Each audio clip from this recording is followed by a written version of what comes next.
So hey everyone, welcome back to my channel. This is me Anvi Sharma, and in today's video we are going to cover then why are girls so emotional as compared to boy.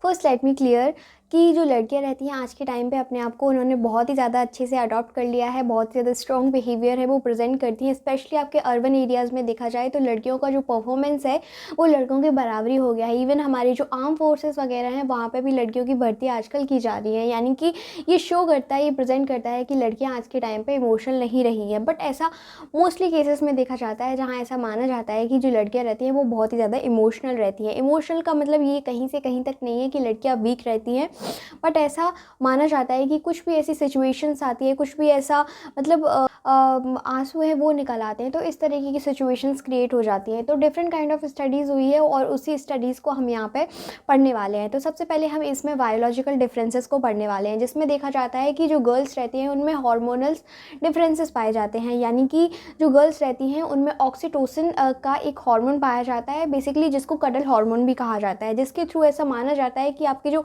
Emotional रहने की जो शक्ति रहती है, emotional रहने की जो power रहती है उसको इंक्रीज़ किया जाता है थ्रू दिस हार्मोन। सेकेंडली हम बात करते हैं हमारे ये किस तरीके से हमारा जो ब्रेन का स्ट्रक्चर है उसको एक तरीके से अलग बनाया जाता है। हमारे यहाँ पे हमारी बॉडी में बेसिकली आपका कॉर्पस कॉलोसम रहता है, वो क्या क्रिएट करता है, which connect the two hemisphere of the brain. दो हेमिस्फीयर को वो कनेक्ट करता है बेसिकली, जो आपका एक तरीके से इफ़िशिएंट करता है आपकी कम्युनिकेशंस को, यानी कि अगर इमोशनल एपिथेटिक वे में आप कम्युनिकेशन करते हो तो ये इंक्रीज़ करता है आपकी कम्युनिकेशन को।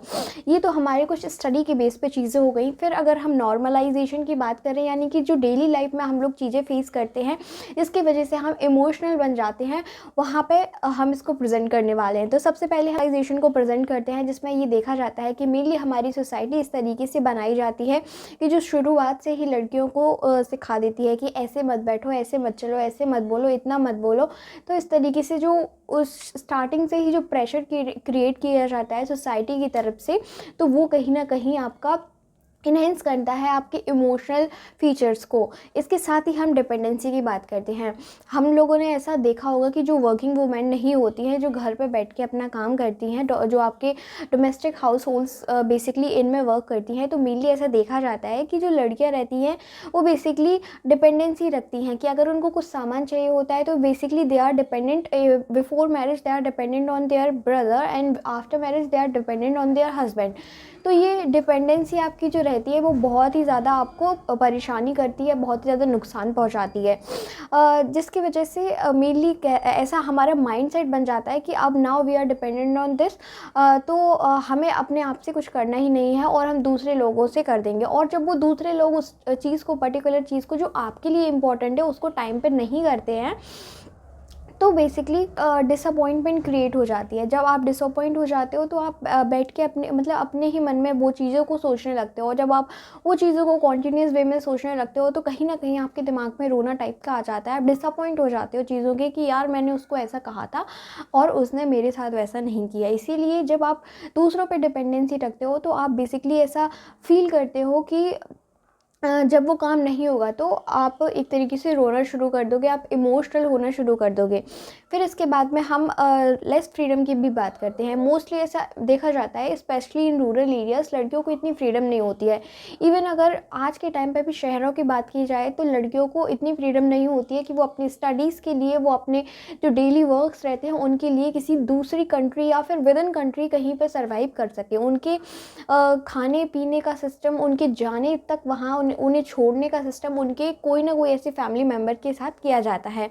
और अगर बात की जाए तो करंट के टाइम पे इसकी नीड भी है, क्योंकि आज के टाइम पे जो माहौल बन गया है, जो ज़माना बन गया है वो बहुत ही ज़्यादा ख़राब बन गया है। आजकल किसी पे भी विश्वास करना बहुत ही ज़्यादा मुश्किल पड़ जाता है। तो इसीलिए फैमिली एक तरीके से ये रिस्पॉन्सिबिलिटी शो करती है कि हम अपने जो डॉटर है उसका अच्छे से ख्याल रखेंगे, लेकिन ये कहीं ना कहीं हम लोगों को वीक बनाता है, इमोशनल बनाता है। इसके साथ ही हम less awareness of the society की भी बात करते हैं, यानी कि जहाँ पे उन्हें बहुत ही ज़्यादा, जब वो एक जगह एक पर्टिकुलर प्लेस में रहेंगी, घर में ही रहेंगी, तो उनका जो बेसिकली कंसर्न रहेगा वो डोमेस्टिक चीज़ों तक ही रहेगा।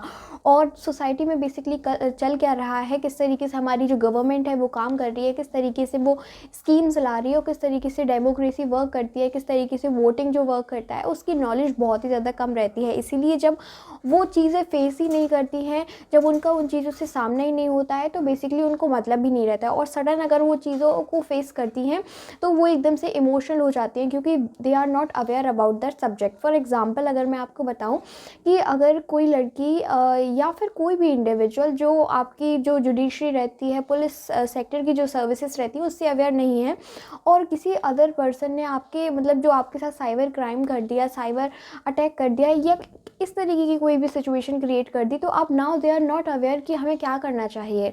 तो इस सिचुएशन में वो इमोशनल हो जाती हैं और वो मेनली ऐसा फोकस करती हैं सुसाइड की तरफ कि वो सुसाइड भी कर सकें। तो जब आपके पास अवेयरनेस कम रहती है हमारी जो गवर्नमेंट स्कीम्स की या फिर जो सिचुएशंस जो हमारे ऊपर एकदम से आ जाती हैं, तो हम बहुत ही ज़्यादा स्ट्रेस्ड फील करने लगते हैं, डिसअपॉइंट हो जाते हैं अगेन। तो इसकी वजह से हम ऐसे बहुत ही अननेसेसरी जो कदम रहते हैं वो उठा लेते हैं। इसलिए ये कहीं ना कहीं लेक ऑफ अवेयरनेस की भी यहाँ पर बात होती है। फिर रही एक्सप्रेशन की बात, मोस्टली ऐसा देखा जाता है लड़के जो चुप रहते हैं और लड़कियां ऐसी रहती हैं जो बहुत ही ज़्यादा गॉसिप में बिलीव करती हैं, यानी कि जब तक वो एक चीज़ दूसरे लोगों को बता नहीं देती है तब तक उनको तसल्ली नहीं मिलती है। तो मेनली ऐसा देखा जाता है कि जब आप बातों बातों में चीज़ों को बता देते हो तो कहीं ना कहीं आप जब बात लगातार करते रहते हो, उन बातों में कोई बातें अच्छी भी रहती हैं, कोई बातें बुरी भी रहती हैं। और मेनली जब आप बताते बताते मतलब बहुत ज़्यादा इमोशनल हो जाते हो, तो उससे क्या है आपके जो एक्सप्रेशन रहते हैं और वो आपके इमोशनल को बढ़ा देते हैं और वहीं पे आप रोना स्टार्ट कर देते हो। बल्कि जो लड़कों में ये आदत रहती है, ये हैबिट रहती है कि जो लड़के रहते हैं वो शुरुआत से ही, बचपन से ही जो अपनी चीज़ें रहती हैं उसको सप्रेस करने की कोशिश करते हैं, उसको दबाने की कोशिश करते हैं।